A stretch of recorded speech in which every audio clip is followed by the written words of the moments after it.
The afternoon sun cast long shadows across the Persian rug Robert and I had chosen together a lifetime ago. You need to find somewhere else to die, Victoria said, her voice flat and cold. I looked up from the photo album in my lap, stunned. Excuse me, I asked, my voice barely a whisper.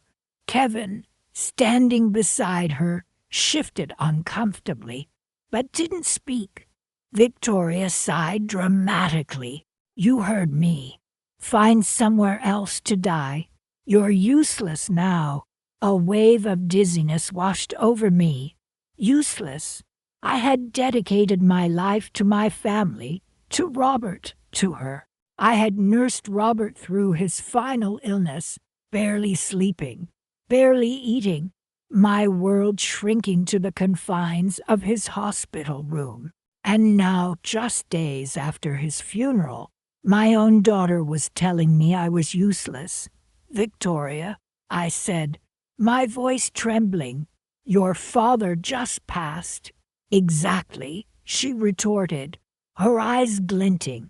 And now that he's gone, there's no reason for you to stay here. This house is too big for one person. It's wasteful.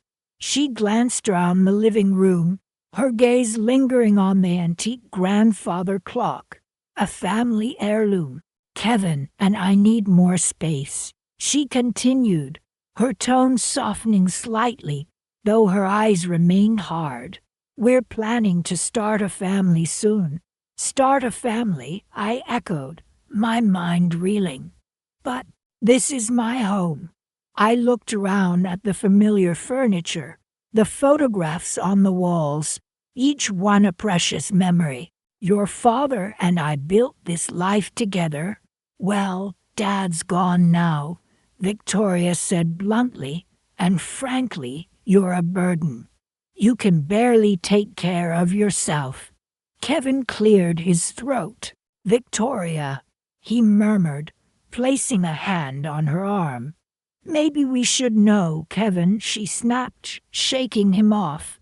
She needs to understand. We can't afford to keep this place running. And with her medical bills, she trailed off, leaving the unspoken implication hanging in the air. My medical bills, I repeated, feeling a fresh surge of anger. I was perfectly healthy, aside from the occasional ache and pain that came with age. There's nothing wrong with me. Don't play coy, Mother, Victoria said, rolling her eyes. We both know you're not getting any younger. And with Dad gone, who's going to pay for your care? Certainly not us. She crossed her arms, a smug look on her face. So, like I said, you need to find somewhere else to go. Somewhere smaller, more manageable. My heart pounded in my chest, a mixture of hurt and disbelief warring within me. I couldn't believe the words coming out of my own daughter's mouth, the daughter I had raised, nurtured, and loved unconditionally. You're asking me to leave, I asked, my voice barely audible. Not asking, Victoria corrected, her tone sharp, telling. You have a week, she turned to leave, Kevin trailing behind her like a dutiful puppy. But where am I supposed to go? I called after them, my voice cracking. Victoria paused at the doorway, glancing back at me with an icy stare. That's not my problem, she said, her voice devoid of any warmth. Figure it out. And with that, they were gone, leaving me alone in the silence of the house that had once been my sanctuary, now filled with the bitter taste of betrayal. I sat there for a long time, numb with shock. The photo album slipped from my grasp, landing on the floor with a soft thud. I stared blankly at the smiling faces captured within its pages, memories of happier times, of family vacations, of birthdays and holidays. Now, All I felt was a hollow ache in my chest. Where was I supposed to go? I had no other family, no close friends. Robert had been my world, and now he was gone, and my own daughter had cast me aside like unwanted baggage. A single tear traced a path down my cheek, followed by another and another. I felt utterly lost, adrift in a sea of grief and uncertainty. But somewhere deep down, a flicker of resolve began to ignite. I wouldn't let them get away with this. I wouldn't let them leave me with nothing. I would find a way to fight back. I would find a way to reclaim what was rightfully mine. Rain lashed against the window pane, mimicking the storm raging inside me. Just weeks after burying Robert, my husband of 40 years, Victoria, my own daughter, stood in the doorway of our living room, a smug Kevin hovering behind her. "Mother," Victoria began, her voice dripping with false concern. "Kevin and I have been discussing, and we think it's best if you find somewhere else to, well, live. This house is too much for you to manage on your own." I stared at her, the words hitting me like a physical blow. "Too much for me?" I asked, my voice barely above a whisper. "Victoria, this is my home. Robert and I built this life together." Kevin cleared his throat. "Mrs. Sullivan," he said, his tone condescending. "Victoria's right. This house is a lot to upkeep. It would be better for everyone if you moved to Asmiller Place. Something more manageable." I felt a cold dread creep up my spine. They were kicking me out of my own home. The home Robert and I had shared, filled with a lifetime of memories. "Where do you expect me to go?" I asked, my voice trembling. Victoria shrugged, her eyes flitting around the room, already assessing how she would rearrange the furniture. "There are plenty of assisted living facilities," she offered, her voice devoid of any warmth. "Or perhaps a nice little apartment," Kevin added, patting Victoria's arm. "We'll help you find something suitable, of course. Suitable for them, perhaps. Suitable for erasing me from the picture, so they could claim Robert's legacy as their own." I clutched the armrest of my favorite chair, the worn velvet a comfort against my shaking hands. "Robert," I started, but my voice choked with emotion. "Robert would never have allowed this." Victoria sighed dramatically. "Mother, please don't be difficult. Daddy's gone." And frankly, she leaned closer, her voice hardening. "He left everything to me. This house, his investments, everything." My breath caught in my throat. Everything. Robert and I had built our lives together, brick by brick, investment by investment. He wouldn't cut me out. He wouldn't leave me destitute. Something wasn't right. I need some air," I mumbled, rising unsteadily to my feet. I walked towards the French doors leading to the garden, needing to escape the suffocating presence of my daughter and her husband. The cool, damp air hit my face, offering a momentary respite from the turmoil inside. I stood there, watching the rain fall, feeling a profound sense of loss. Robert was gone. My home was being stolen. I had nothing left, or so I thought. A tiny flicker of defiance ignited within me. Robert was a meticulous man, a shrewd businessman. He wouldn't simply leave everything to Victoria without considering me. He knew his daughter's tendencies. He wouldn't leave me vulnerable. This had to be some sort of misunderstanding. I turned back towards the house, my resolve hardening. "I'll be packing my things," I said, my voice steadier now. Victoria smirked. Good. We'll have movers here tomorrow morning. Try not to make a fuss, Mother. It will only make things more difficult. Difficult for whom, I wondered. Difficult for them to watch me crumble. Difficult for them to enjoy their ill-gotten gains while their mother was out on the street. I returned to the living room, my gaze sweeping over the familiar furniture, the photographs on the mantelpiece, the paintings Robert and I had collected over the years. Every object, every corner of this house held a memory. They couldn't take those away from me. Not yet. I went upstairs to my bedroom, the silence amplifying the hollow ache in my chest. I opened my jewelry box, my fingers tracing the delicate silver locket Robert had given me on our anniversary. Inside, nestled against the faded velvet lining, was a small, folded piece of paper. I hadn't noticed it before. Carefully, I unfolded the paper. It was a note, written in Robert's familiar hand.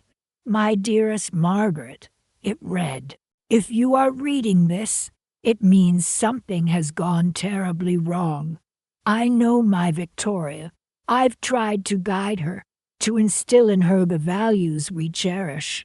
But I also know the influence Kevin holds over her. I've made arrangements to protect you, my love. See Mr. Thompson. He'll know what to do. Mr. Thompson, our family lawyer. Robert, he had planned for this. He had anticipated this betrayal. A glimmer of hope flickered within me, fragile yet persistent. Perhaps, just perhaps, I wasn't as powerless as they thought. I closed my eyes, clutching the note to my chest. Robert, even in death, was protecting me. The rain continued to fall, but the storm within me had begun to subside, replaced by a quiet determination. I would see Mr. Thompson. I would find out what Robert had arranged, and then I would decide what to do next. Rain lashed against the grimy window of the motel room, each drop a tiny hammer blow against my already fractured spirit. $200. That's all I had left. $200 to my name after Victoria, my own flesh and blood, threw me out of my home. Find somewhere else to die. Mother, she'd sneered. Kevin lurking behind her with a smug look plastered on his face. This is our house now. The memory of their callous faces, their utter lack of empathy, made my stomach churn. I sat on the edge of the lumpy mattress, the thin blanket offering little comfort against the chill that seeped into my bones. The air hung heavy with the smell of stale cigarettes and cheap air freshener, a stark contrast to the familiar lavender scent of my own bedroom. My bedroom. The thought of it brought fresh tears to my eyes. It wasn't just a room. It was a sanctuary filled with memories of Robert, of happier times, of a life that now felt like a distant dream. I fumbled in my worn purse for a tissue, my hand brushing against Robert's old pocket watch. I pulled it out, the cool metal a small comfort against my palm. He'd given it to me on our 10th anniversary. Time is precious. Margaret, he'd said, his eyes twinkling, especially the time we spent together. Now, time felt like my enemy, stretching endlessly before me, a vast and empty expanse I had no idea how to navigate. I opened the watch, tracing the inscription inside.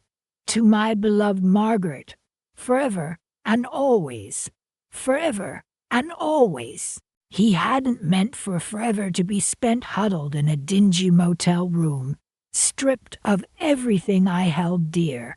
The fluorescent lights buzzed overhead, adding to the oppressive atmosphere. I closed my eyes, trying to block out the noise, the smell, the suffocating reality of my situation. Just yesterday, I'd been in my own home, surrounded by the familiar comforts I'd known for decades. Now, I was a stranger in a strange land, adrift in a sea of uncertainty. The harsh words of Victoria echoed in my ears. "You're a burden, Mother. You're draining our resources." Had I truly become a burden? I'd always tried to be a good mother, a supportive wife. I'd dedicated my life to my family, putting their needs before my own. And this was my reward. I opened my eyes, a flicker of defiance igniting within me. No, I wouldn't let them break me. I wouldn't let their cruelty define the rest of my life. I would find a way to survive, to rebuild, to reclaim some semblance of dignity. But how? The question hung in the air, heavy and unanswered. I had no job, no prospects, no support system. My friends, mostly Robert's colleagues and their wives, had drifted away after his passing. Victoria had made sure of that, subtly isolating me, poisoning their minds against me with whispers of my supposed failing health and increasing dependence. I looked around the cramped room, taking in the peeling wallpaper, the stained carpet, the flickering television bolted to the wall. This couldn't be my life. I wouldn't allow it. I had to do something, anything, to change my circumstances. But what could I do? $200 wouldn't last long. I'd have to find a job, a place to live, a way to rebuild my life from scratch. The thought was daunting, overwhelming. I felt a wave of despair wash over me, threatening to pull me under. I clutched Robert's watch tighter, drawing strength from the memory of his love, his unwavering support. He wouldn't want me to give up. He'd want me to fight. A sudden thought pierced through the fog of despair. Robert's will. He'd been meticulous about his affairs, always ensuring everything was in order. He'd spent weeks working on his will, revising it, refining it. He'd even consulted with a lawyer, a man named Mr. Henderson, to ensure everything was legally sound. "I want to make sure you're taken care of, Margaret," he'd said, a serious look on his face, no matter what. At the time, I dismissed his concerns, attributing them to his usual cautious nature. But now, his words took on a new meaning, a glimmer of hope in the darkness. Could there be something in the will, something Robert had put in place to protect me? I hadn't paid much attention to the details during the reading. Victoria had been so efficient, so eager to take control. She'd presented a document, claiming it was Robert's will, and I, in my grief-stricken state, hadn't questioned it. Now, doubt gnawed at me. Had Victoria been entirely honest? Had she shown me the real will? A sudden urge to contact Mr. Henderson, Robert's lawyer, washed over me. He would have a copy of the original will. He could tell me what it actually said. I rummaged through my purse again, finding a crumpled business card with Mr. Henderson's name and number. My hands trembled as I dialed, a sliver of hope blossoming in my chest. The phone rang, each ring echoing the frantic beat of my heart. Finally, a voice answered. "Henderson and Associates. How can I help you, Mr. Henderson?" I said, my voice shaky. "This is Margaret Sullivan, Robert Sullivan's wife." There was a pause, a moment of silence that felt like an eternity. Then Mr. Henderson's voice, warm and familiar, filled my ear. "Mrs. Sullivan, of course. How are you doing?" His voice was kind, concerned. I hesitated, unsure how to begin. "Not well, I'm afraid," I finally admitted, the words catching in my throat. I need to talk to you about Robert's will." I explained my situation. The eviction, Victoria's cruelty, the gnawing suspicion that something wasn't right. Mr. Henderson listened patiently, his silence a comforting presence. When I finished, he sighed softly.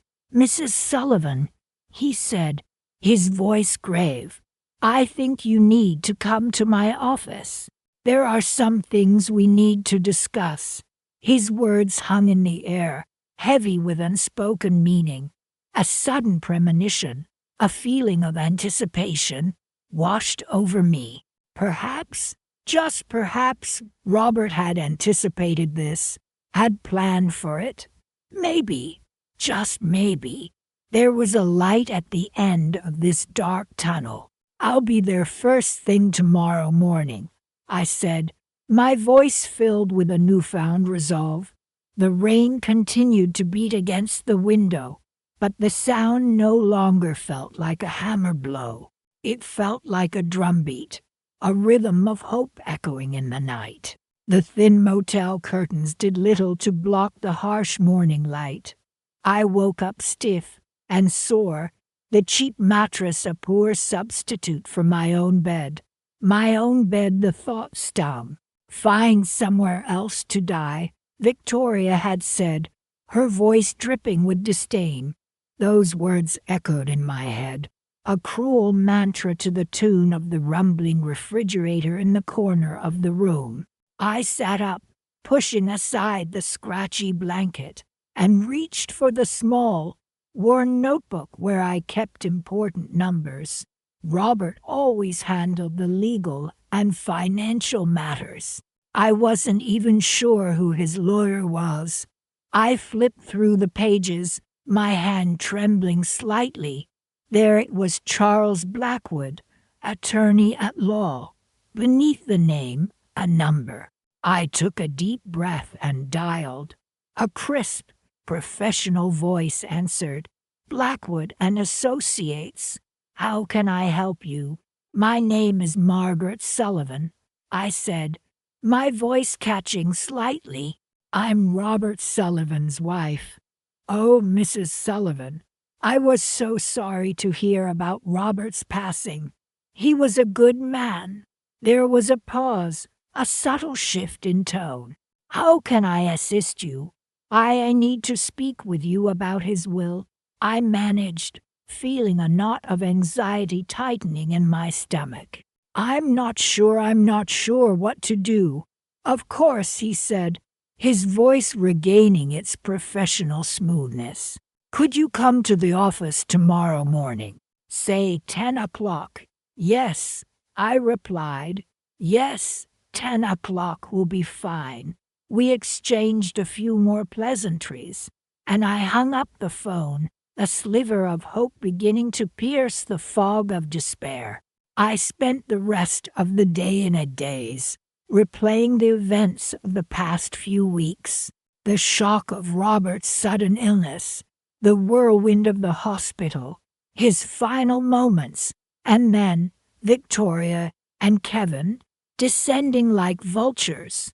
"We need to talk about the future," Kevin had said, his eyes fixed on the family portraits adorning the hallway, calculating their worth.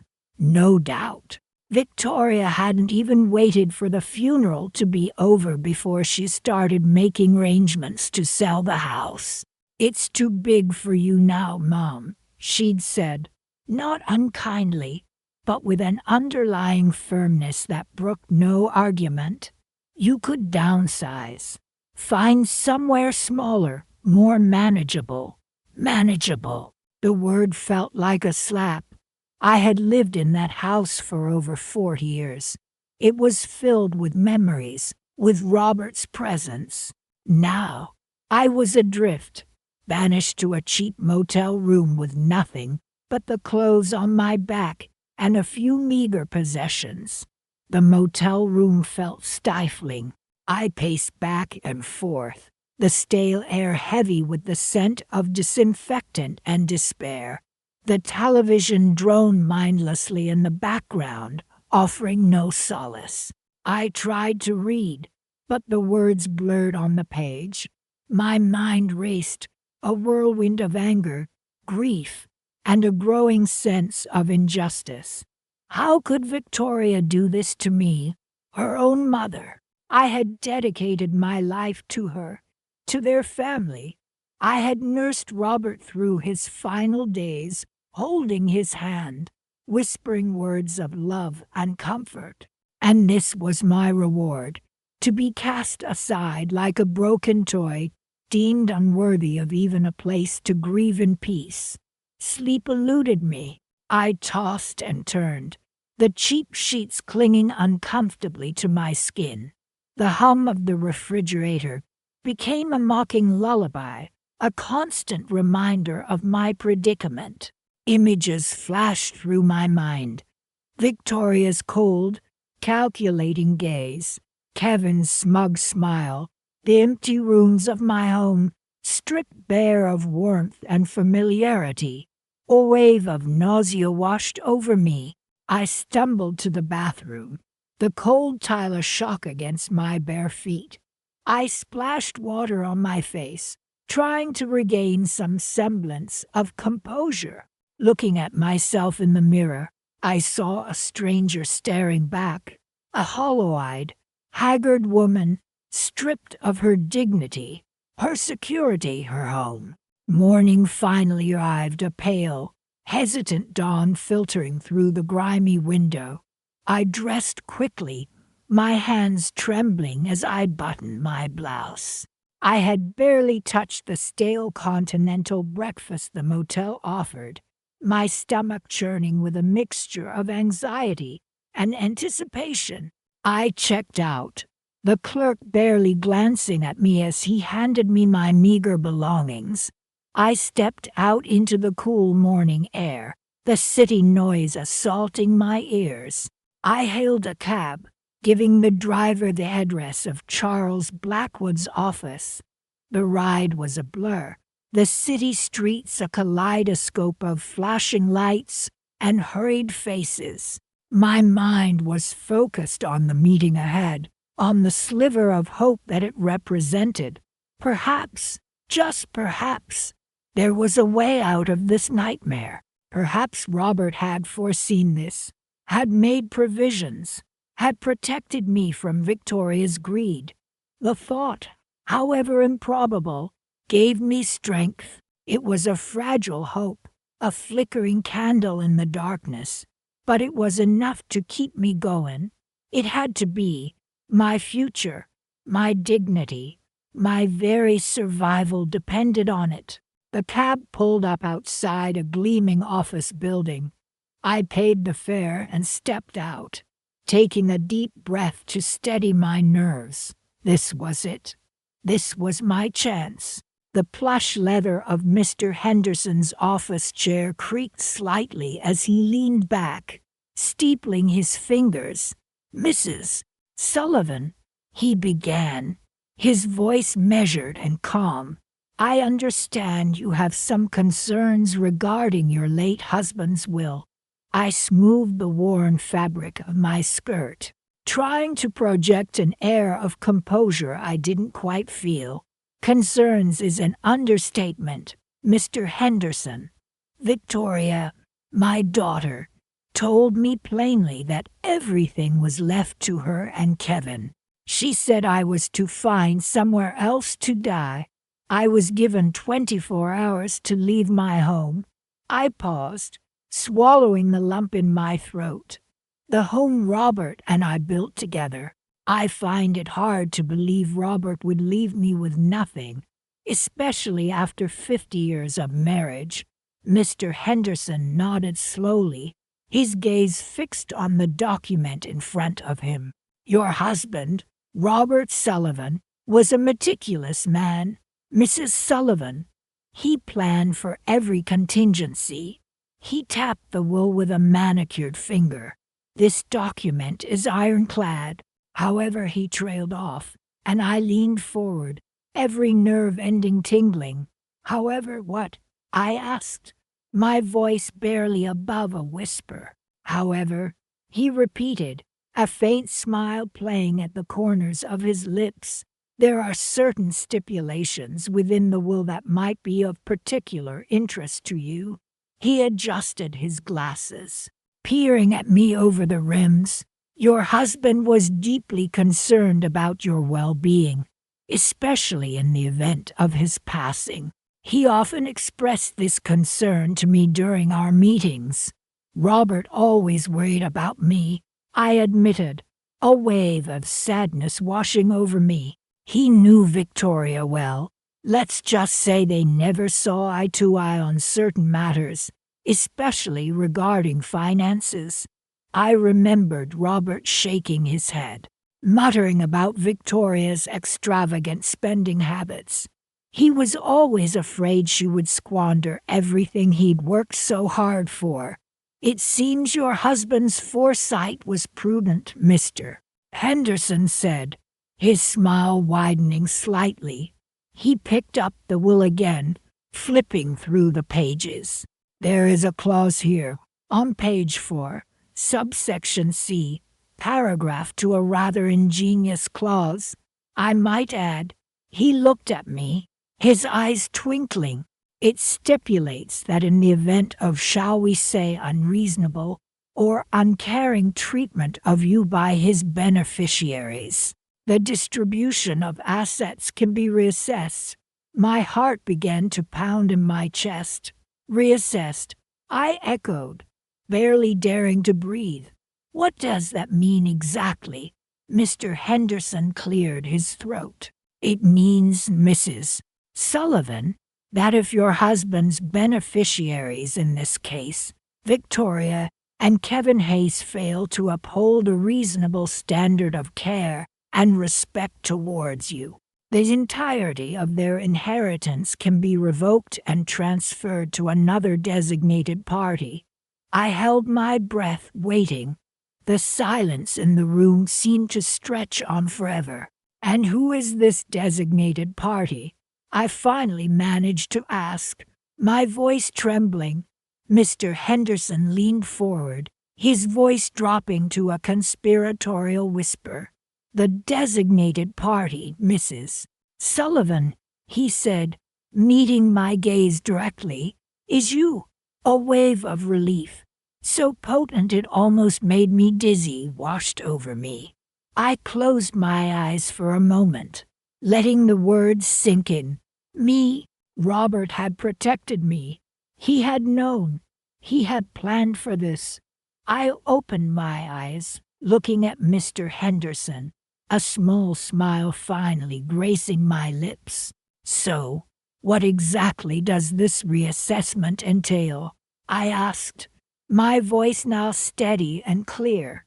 "Well, Mrs. Sullivan," Mr. Henderson said, a broad smile now spreading across his face, "it entails the transfer of the house, all liquid assets, investments, and properties previously designated to Victoria and Kevin to you." He paused, letting the impact of his words settle. "In total, we are looking at a figure just shy of $33 million. $33 million. The number echoed in my mind, a symphony of sweet revenge. I thought of Victoria's smug face, her condescending tone, the callous way she had dismissed me, discarded me like a broken toy. "Somewhere else to die," she had said. "Well, Victoria, it seems I'll be dying somewhere quite comfortable. Thank you very much. There are, of course, legal procedures we need to follow," Mr. Henderson continued, breaking into my reverie. "We'll need to gather evidence of Victoria's mistreatment. Fortunately, you have a strong case.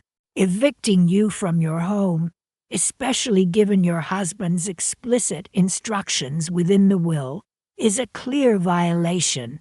He shuffled some papers on his desk. I'll need you to provide me with a detailed account of everything that transpired. Dates, times, specific conversations, anything you can remember. I'll provide you with everything you need, Mr.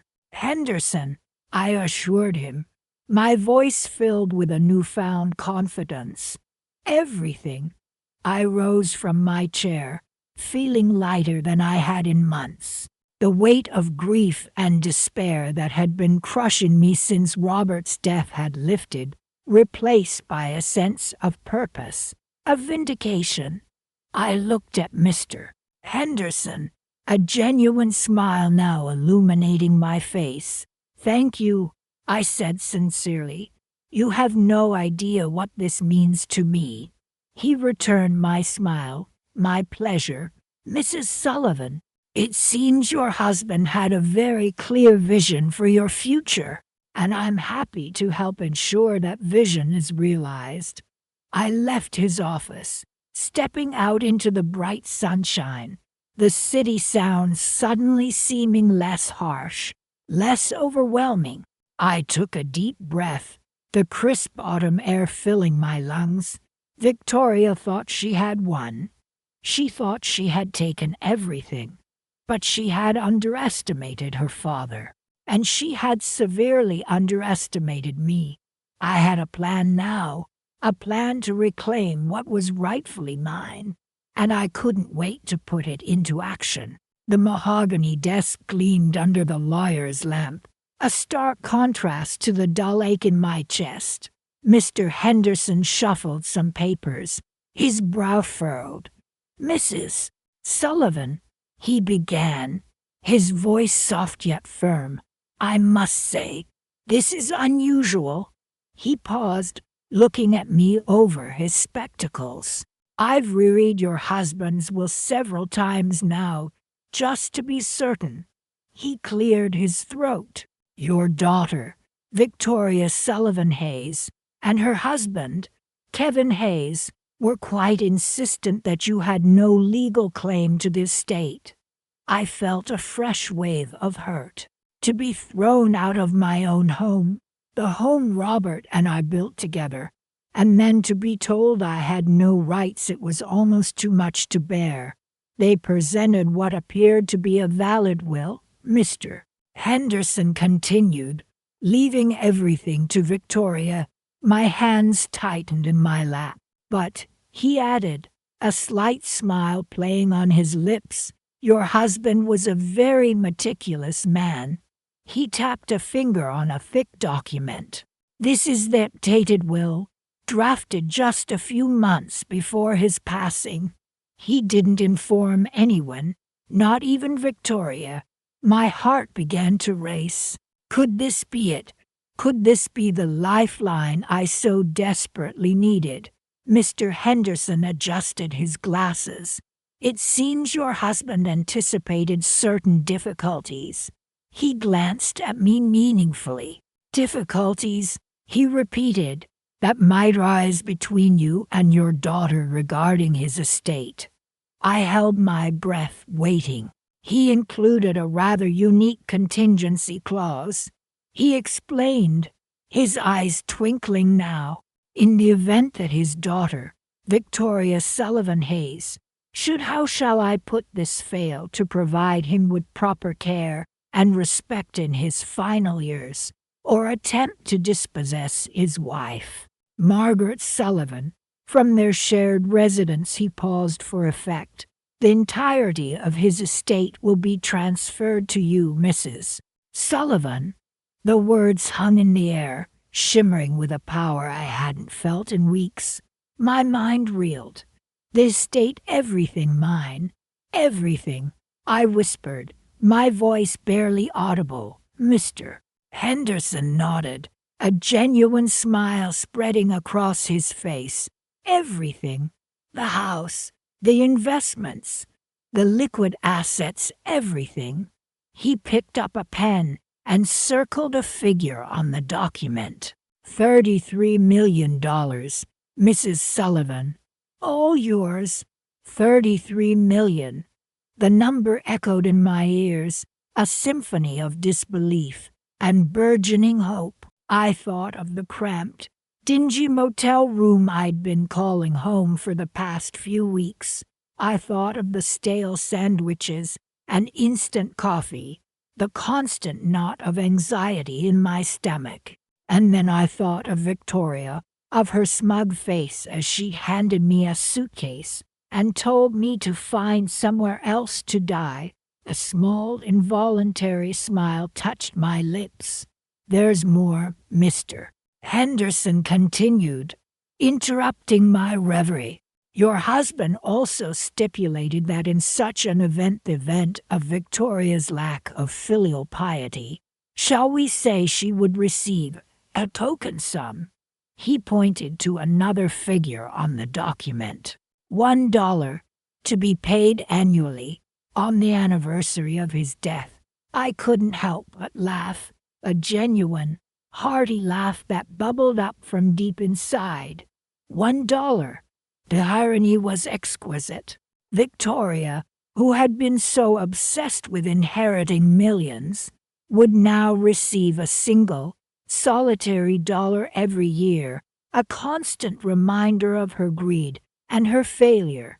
Mr. Henderson chuckled softly. He was a very forward-thinking man, your Robert. He gathered the papers, placing them neatly in a folder. I'll need a few days to finalize the transfer of assets, Mrs. Sullivan, he said, but you can rest assured. Everything will be taken care of. I stood up, feeling a strength I hadn't felt in weeks, months even. The weight on my chest had lifted, replaced by a sense of profound relief, and yes, satisfaction. Thank you, Mr. Henderson, I said, extending my hand. Thank you so much. He grasped my hand, his grip firm. My pleasure, Mrs. Sullivan. It's not every day I get to deliver such good news. As I walked out of the lawyer's office and into the bright sunshine, I knew my life was about to change drastically, and I knew exactly what I wanted to do first. The mahogany desk gleamed under the soft lamplight in Mr. Henderson's office. I sat across from him, clutching my worn handbag, the leather warm against my trembling fingers. He cleared his throat, the crisp sound cutting through the quiet. Mrs. Sullivan, he began, his voice gentle yet firm. I've thoroughly reviewed your husband Robert's will. The situation is complex. He paused, adjusting his glasses. Your daughter, Victoria Sullivan Hayes, and her husband, Kevin Hayes, seem to have acted under the assumption that the entirety of Robert's estate would automatically transfer to Victoria upon his passing.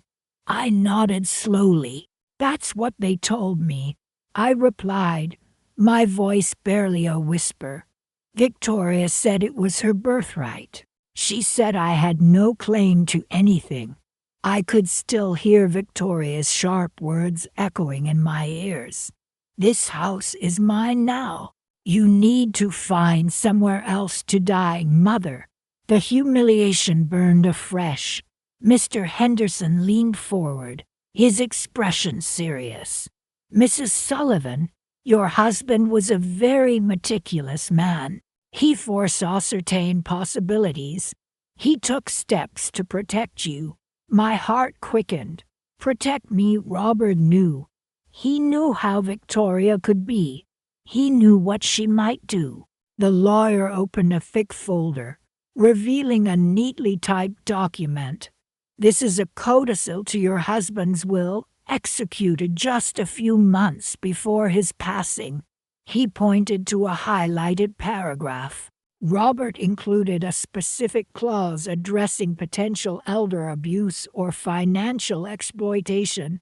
He stipulated that if Victoria, or her spouse acting on her behalf, were to engage in any actions that could be construed as such, including coercion, undue influence, or denial of rightful access to his successor, inheritance would be immediately revoked and transferred to you. I stared at the document, the words blurring before my eyes. Revoked, I whispered, the word barely audible. Transferred tone. Mr. Henderson nodded. Precisely. The evidence you've presented, the eviction notice, the testimonies from your neighbors about Victoria and Kevin's behavior towards you, the sudden change in ownership of the house after Robert's death all point to a clear pattern of coercive behavior. They effectively forced you out of your home, believing it was rightfully Victoria's. They denied you access to your joint accounts, claiming they were now solely Victoria's. This is textbook elder abuse and financial fraud. My mind reeled. Everything Victoria had said, everything she had done, came rushing back to me. Her condescending tone, her dismissive remarks about my burden on the family, Kevin's smug silence as he watched her dismantle my life piece by piece. They had been so sure of themselves, so confident in their greed. And all the while, Robert's plan had been in place, a silent guardian watching over me from beyond the grave. What does this mean exactly? I stammered, my voice still shaky. Mr. Henderson smiled, a genuine smile that reached his eyes. It means, Mrs. Sullivan, that the house, the investment portfolio, the entirety of Robert's estate all belongs to you. I gasped, my hand flying to my mouth. The house, the one Victoria had so cruelly snatched away from me. The investments, the ones she had so gleefully claimed as her own, all mine. He continued, pulling out another document. Furthermore, your husband had a separate life insurance policy, the proceeds of which were also designated to you, held in trust until now. He wanted to ensure you had immediate access to funds, should certain circumstances arise. He handed me the document. This is a certified check for $500,000. Mrs. Sullivan, consider it a down payment on your future. $500,000. The number swam before my eyes. I had been worried about where my next meal would come from, where I would sleep, and now I was holding a check for $500,000. I don't know what to say, I whispered, tears welling in my eyes. There's no need to say anything, Mrs. Sullivan. Mr. Henderson replied kindly. Just let me know if you have any questions. We'll begin the process of transferring the assets immediately. I estimate the total value of the estate, including the life insurance policy and various holdings, to be around $33 million. $33 million. It was a sum I couldn't even fathom, a sum that would change my life forever. And it was all thanks to Robert, to his foresight, and his unwavering love for me. He had protected me, even in death. He had ensured that Victoria's greed would not be rewarded. A strange calm settled over me, replacing the fear and anxiety that had plagued me for weeks. I looked at Mr. Henderson, my voice steady now. There is one thing, I said, a small smile playing on my lips. I believe I'll need your assistance with something involving a certain house and a certain daughter who believes it belongs to her. The crisp air of Mr. Caldwell's office, usually so sterile, felt strangely warm today. My hands, folded tightly in my lap, were still trembling slightly. I'd barely slept since Victoria, my own daughter, had stood in the doorway of my home, the home I'd shared with Robert for 40 years, and told me I needed to find somewhere else to die, Mom, she'd said, her voice dripping with a condescending sweetness that made my stomach churn. Kevin and I need the space. We're starting a family. I'd looked past her, to Kevin lurking behind her, a smirk playing on his lips. He'd nodded, a small, almost imperceptible movement, but enough to send a fresh wave of icy despair through me. Mr. Caldwell, bless his heart, had offered me a comforting smile. Mrs. Sullivan, he began, his voice soft yet steady. I believe we have some rather unexpected news. He paused, shuffling some papers on his mahogany desk. Your husband, Robert, was a very meticulous man. I managed a weak nod, my throat tight. Robert had always been meticulous, a planner, a man who dotted every I and crossed every T. He foresaw certain possibilities, Mr. Caldwell continued, his gaze meeting mine, and he made provisions. My heart thumped in my chest. Provisions? What provisions could Robert possibly have made? He'd left everything to Victoria, hadn't he? That's what she'd told me, anyway. He was concerned, Mr. Caldwell said carefully, about how Victoria might treat you after he was gone. A lump formed in my throat. Robert knew. He knew what she was capable of. He included a specific clause in his will, Mr. Caldwell went on, his voice barely above a whisper. A contingency, if you will. I leaned forward, my breath catching in my chest.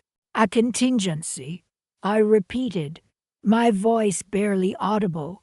Mr. Caldwell cleared his throat. Yes.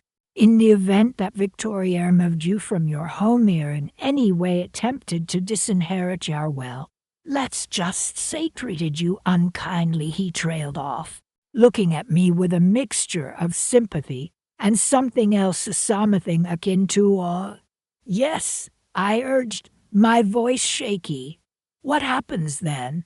Mr. Caldwell took a deep breath. Then, he said, meeting my gaze directly, the entirety of Robert's estate, including the house, all investments, and all liquid assets transferred to you. My mind went blank. I stared at him, uncomprehending. The room seemed to spin. Everything, I whispered, the word barely escaping my lips. Tome, Mr. Caldwell nodded slowly. Everything, Mrs. Sullivan, to you. He leaned back in his chair, a small smile gracing his lips. Robert, he explained, had a rather substantial portfolio. Stocks, bonds, real estate. Was quite the investor. A very shrewd man. I still couldn't speak. My mind struggled to grasp the enormity of what he was saying. He also had several life insurance policies, Mr. Caldwell continued, still smiling. And let's not forget the value of the house itself, situated as it is in such a prime location. He tapped a folder on his desk. All in all, Mrs. Sullivan, he declared, his voice regaining its professional tone, we're looking at approximately $33 million. $33 million. The number echoed in my mind, a dizzying, surreal refrain. $33 million. I had been evicted, discarded, left with nothing but the clothes on my back by my own daughter, and now know I was a multimillionaire. I stammered. I don't understand. Mr. Caldwell chuckled softly. It's quite simple, really. Robert loved you very much, Mrs. Sullivan, and he wanted to make sure you were taken care of. He knew his daughter, and he took precautions." He paused, a twinkle in his eye.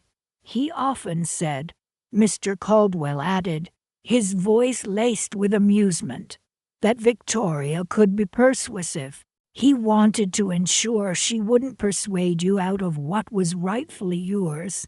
I closed my eyes, a wave of emotion washing over me, relief, gratitude, and a strange sense of vindication mingled together in a potent cocktail. Robert, me dear Robert, had protected me even in death. He had known. He had always known. So I asked, my voice regaining some of its strength, "What happens now?" Mr. Caldwell smiled. "Now, Mrs. Sullivan," he said, "we begin the process of transferring everything into your name." And then he paused, his eyes sparkling. "Then you decide what you want to do with it all." The mahogany desk gleamed under the lawyer's soft lamplight. I smoothed my skirt, a nervous habit I thought I'd broken years ago. "So what happens now?" I asked Mr. Thompson. He shuffled some papers, a small smile playing on his lips.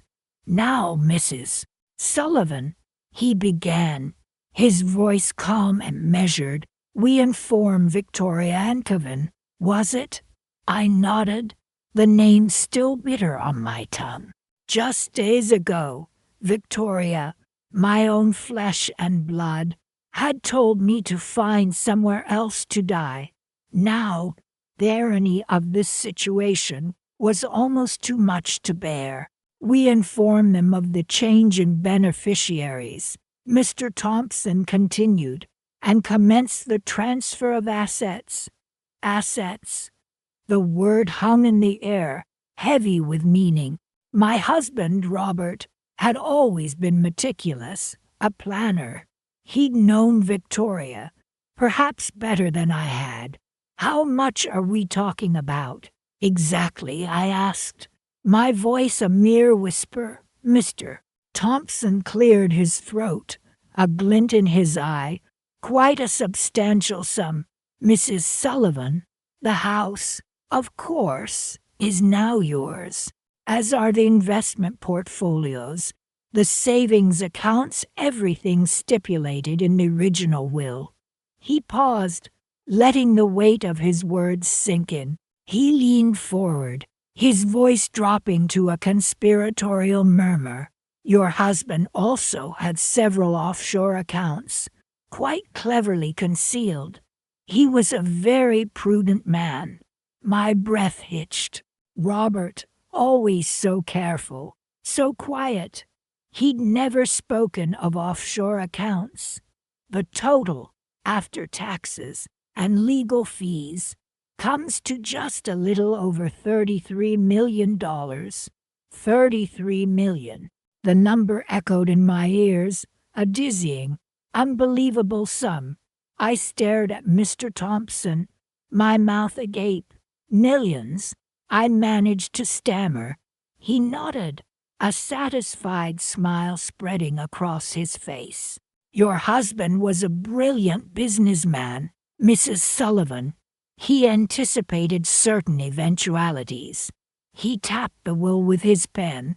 He included a clause, you see, a contingency. Should Victoria fail to uphold her filial duties, to provide you with proper care and respect in your later years." He trailed off, the implication hanging heavy in the air. "So," I said slowly, my mind racing, "Victoria's actions, they triggered this clause." Mr. Thompson nodded. "Precisely. Her insistence that you leave the family home, coupled with her less than respectful communication, fulfilled the conditions outlined in the will." He picked up a pen and circled a section of the document. "This section here specifically addresses the forfeiture of her inheritance in such a scenario. It's all perfectly legal and binding." I reread the clause, my heart pounding. Robert had planned for this. He had known. He had protected me, even from beyond the grave. He knew, I whispered, more to myself than to Mr. Thompson. He knew she might do this, Mr. Thompson simply nodded, a knowing look in his eyes. He was a wise man, your husband. He wanted to ensure you were taken care of, no matter what. A wave of emotion washed over me, relief, gratitude, and a bittersweet pang of sadness for the man who had loved and protected me so fiercely. He had seen Victoria's true colors, the greed lurking beneath the surface, and he had shielded me from it with a plan so intricate, so perfectly executed, that it left me speechless. "So, what about Victoria?" I asked, my voice stronger now, steadier. "What does she get?" Mr. Thompson's smile faded slightly. He picked up another document, a thin sheet of paper. "She receives a token sum, $1, and a letter." He slid the letter across the desk towards me. It was addressed to Victoria in Robert's familiar handwriting. I hesitated, my fingers hovering over the envelope. Part of me wanted to tear it open, to see what he had written to her, to his own daughter. But another part of me held back. This was between them. I don't think I can read this," I said, pushing the letter back towards Mr. Thompson. "Perhaps you could forward it to her." He nodded understandingly. "Of course, Mrs. Sullivan. I'll handle everything." He gathered the papers, a sense of finality settling over the room. "You have nothing to worry about now. You're financially secure." He offered a reassuring smile. "Your husband took care of you, just as he promised he always would."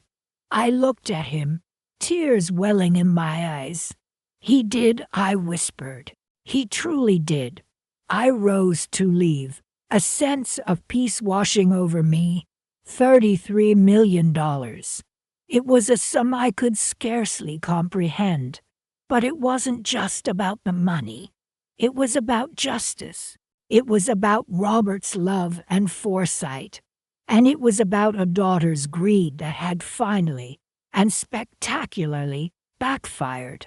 As I stepped out of the office and into the crisp evening air, I couldn't help but smile. I had a lot of thinking to do, $33 million worth of thinking. And Victoria, well, I imagined she'd be receiving quite the surprise very soon.